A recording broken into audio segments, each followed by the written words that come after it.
이번엔 코로나 상황 전문가와 짚어보겠습니다. 이형민 연세대 세브란스병원 진단검사과 교수 모셨습니다. 안녕하십니까? 안녕하세요. 지금 이제 사흘째 30만 명대인데 정부가 이번 주 정도가 정점이라고 했거든요. 그러면 다음 주 정도면 좀 꺾일 수 있는 건가요? 어떻게 보십니까? 예, 말씀대로 이제 정부는 정점이 가까워졌다라고 지금 얘기를 하고 있는데 그 근거로 이제 재생산 지수가 점점 줄어들고 있다. 그래서 예. 정점이 가까워진다고 얘기는 하는데요.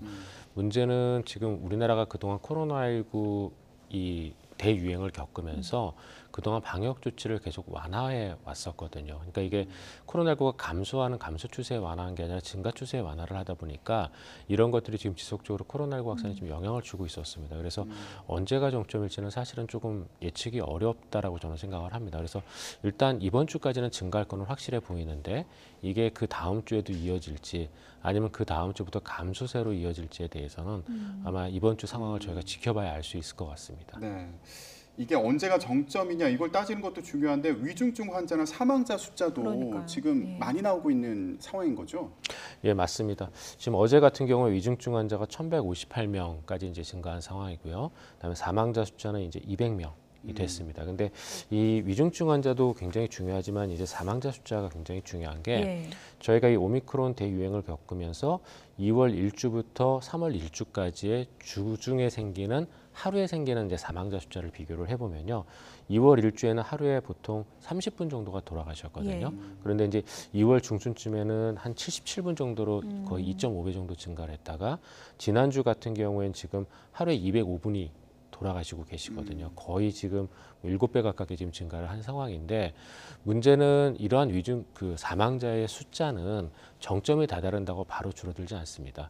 전 세계적인 데이터를 봐도 전 세계적인 코로나19 오미크론 확산의 최고 정점은 1월 20일 정도 수준이었었거든요. 예. 그런데 사망자의 최고 정점은 2월 8일 정도였었습니다. 거의 한 2, 3주 정도가 더 진행이 되거든요. 그렇게 놓고 보게 되면은 아마 정점에 다다르더라도 사망자의 숫자는 정점 후 한 2, 3주 정도까지는 계속 증가할 거라 지금 상태면 아마 하루에 사망하는 분들의 숫자가 300에서 500명 사이 정도까지 그다음에 심각할 경우에는 거의 500명 이상까지도 증가할 수 있을 걸로 생각이 됩니다. 이렇게 확진자 수가 정점에 달하다 보니까 이제는 오늘부터 달라지는 게 전문가용 신속항원 검사에서 양성 나와도 확진자로 인정된다. 이렇게 이제 바뀌는 건데 관련해서 저희가 궁금증 몇 가지 좀 모아봤습니다. 그래픽을 좀 보여주실까요?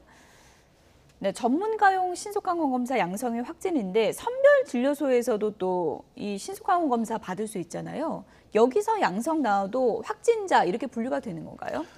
지금 여기 신속항원 검사에서 확진이라고 하는 거는 이제 그 PCR 확진하고는 약간 다릅니다. 예. 이제 어떤 측면에서 다르냐 하면은 이 신속항원 검사 확진은 의사 환자라고 해서 지금 PCR에서의 확진 환자하고는 약간은 개념이 다르지만 예. 어쨌건 코로나19 지금 양성률이 올라가면서 이 신속항원 검사의 양성 예측도가 올라가고 있는 건 맞거든요. 예. 그래서 저희가 초반부만 하더라도 이 신속항원 검사 양성인 사람이 PCR 양성인 경우는 한 3분의 2 정도, 70% 정도밖에 안 됐습니다. 그래서 네. 한 3분의 1 정도는 PCR에서 음성이 나와서 가짜 양성이 나온 사람들이 많았었는데 이게 이제 양성률이 올라가면서 양성 예측도라는 게 올라가다 보니까 지금은 거의 한 90에서 95% 정도가 PCR 네. 양성이거든요. 그러니까 키트에서 2줄 뜨면은 PCR에도 양성인 경우가 상당히 많다는 거죠. 예, 맞습니다. 예. 그래서 90에서 한 95% 정도 되다 보니까 이거를 그러면 이제 의사 환자로 바로 지정을 하고 그다음에 이 환자들에 대한 격리나 이런 조치들은 바로 들어갈 수 있게끔 하자라는 게 지금 정부의 방안인 거고요.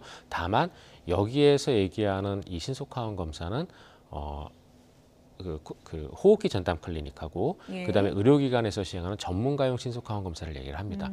본인 자신이 시행하는 자가진단은 여기에는 안 되는 빠져 거고요. 있고요. 예. 여기서 얘기하는 건 전문가용 검사만 해당이 된다고 볼 수 있습니다. 그럼 혹시라도 이 신속항원 검사에서 양성이 나왔는데 추가로 또 PCR 해보고 싶은 분들도 있을 수 있잖아요. 이런 경우에는 PCR 못 받는 거예요? 예, 당연히 있을 수 있습니다. 왜냐하면은 본인이 분명히 뭐 이번 주에 중요한 진짜 일생이 걸려 있는 시험이 있는데 네. 지금 이 항원 검사에서 양성이 나오더라도 5에서 10%는 가짜 양성일 수 있거든요.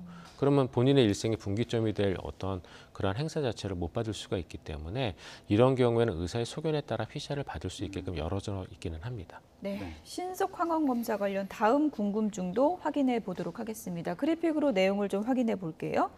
오늘부터 달라지는 검사 확진 체제 이런 경우가 있습니다. 감염이 내가 의심이 됩니다. 기침도 나고 목도 아픈데 일단 신속항원 검사했더니 음성이 나왔어요. 근데 증상은 계속된단 말이죠.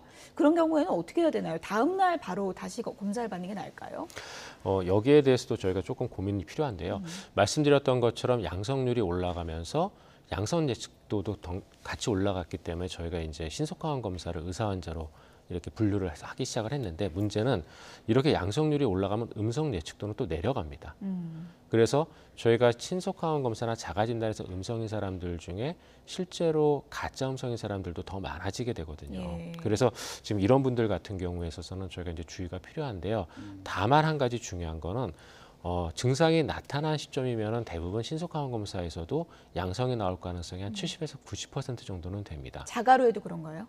자가로 하면 그거보다는 좀 많이 떨어지고요. 전문가용 신속항원인 경우가 이제 네. 그 정도가 되거든요. 그래서 그런 경우에 있어서는 저희가 한 70에서 90% 정도는 양성이 제대로 나오지만, 반대로 얘기하면 한 10에서 30% 정도는 또 가짜 음성이 나올 수도 있는 가능성이 있거든요. 그래서 이런 경우는 당연히 추가 검사를 하셔야 되고, 유증상인 경우에는 바로 다음 날 검사를 하시거나 또는 PCR 검사를 의사하고 상담해서 받아보시기를 권고를 드리고요.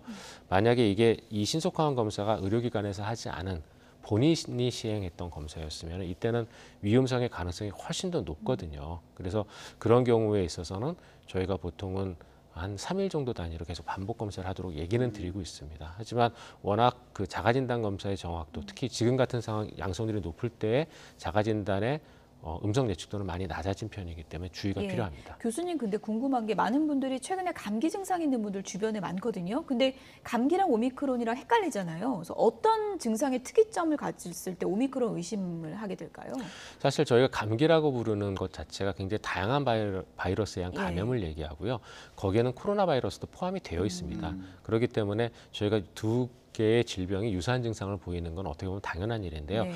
다만 지금 현재 유행하고 있는 오미크론은 인후통이 좀 많이 심한 편입니다. 그래서 영국 쪽의 데이터에 보시면은 오미크론 변이에 감염된 사람들은 50%좀 넘는 정도의 사람들이 굉장히 심한 인후통을 보이고요. 목이 아픈 경우. 맞습니다. 그리고 그 목이 아픈 정도가 거의 찢어질 정도로 많이 찢어질 아프고, 정도로 아프고. 그런 경우가 많다고 하거든요. 근데 이런 게 없는 경우라면은 특히 저희가 이제 다른 감염들도 지금 워낙 많기 때문에요. 사회적 거리두기가 완화되면서 그동안 없었던 호흡기 감염증이 지금 되게 많이 생기고 있거든요. 예. 그래서 그런 것들까지 지금 덩달아서 함께 유행하는 상황이기 때문에 다른 것들에 대한 감염도 저희가 의심을 해봐야 됩니다. 네.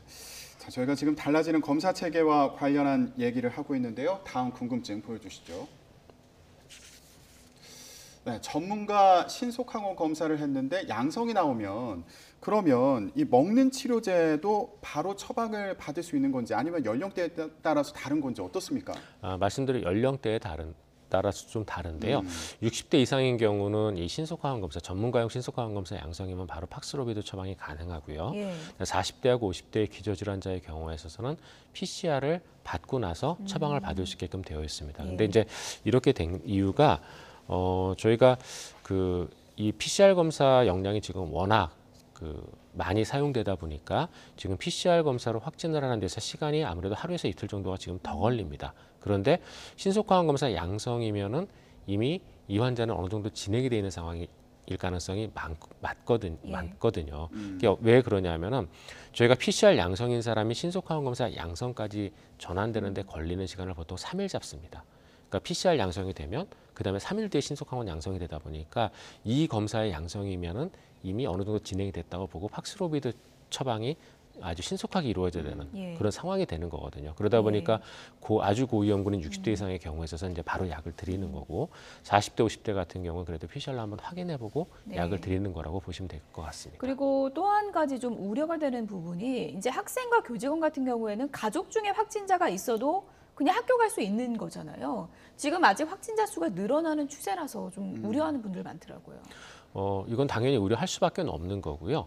저희가 그동안 지역사회 안에서 확진자하고 밀접적 촉자를 풀어줄 때마다 오미크론 확산의 폭발을 지금 경험을 했거든요. 근데 이건 학교 안에서도 역시 동일하게 발생할 수 있는 지금 상황이라고 생각을 합니다. 지금 동거 가족이 확진되는 경우 돌봄을 받아야 되는 아이들의 경우에 있어서는 밀접 접촉을 절대로 피할 수가 없고요. 이런 경우는 거의 80% 이상 동반 확진이 됩니다. 그래서 이런 경우에 분명히 이 아이들의 경우에 있어서는 무증상으로 학교를 갈 수밖에 없는 상황들이 될 거고요. 그리고 학교 안에서의 감염이 분명히 더 늘어날 가능성이 높습니다. 네, 지금 등교 문제도 있는데 백신 관련해서요. 아이들 백신 관련해서도 지금 정부에서 새로운 계획을 꺼내놨는데 만 5세에서 11세 코로나 백신 접종 계획을 내놓은 상황이거든요. 3월 말부터 접종을 시작하겠다는 건데 이게 시점을 봤을 때 정점을 지난 이후가 아닐까 이런 생각도 들거든요. 네, 맞습니다. 그래서 이런 부분들은 되게 진짜 정책이 안 맞는 것들이거든요. 사실 학교에서의 어떤 코로나19 확산 방지 정책이나 이런 것들을 따로 저희가 만들기 어렵기 때문에 이미 지역사회 안에 감염이 늘어났는데 학교만 보호하기는 불가능하거든요. 예. 그러면 아이들이 감염으로부터 위중증으로 가거나 또는 중장기적인 합병증으로부터 보호받을 수 있도록 이미 예방접종은 어느 정도 해놓고 사실은 푸는 게 맞다고 생각을 합니다. 그런데 지금 학교는 그게 완전히 거꾸로 갔거든요.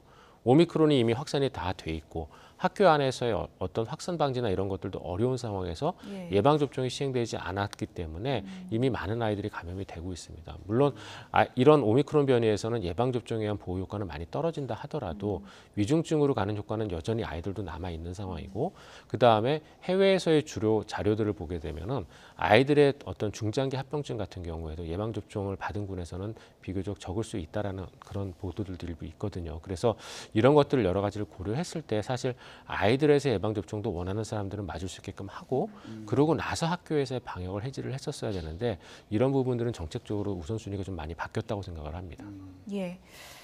일단 방역 수칙을 좀 풀어가는 쪽으로 일단 정책의 방향은 잡힌 것 같은데 중증 환자 수와 사망자 수가 조금은 위험한 지표로 가고 있다는 것도 좀 유념을 해둬야 되는 상황인 것 같습니다. 지금까지 이영민 연세대 세브란스병원 진단검사과 교수였습니다. 고맙습니다.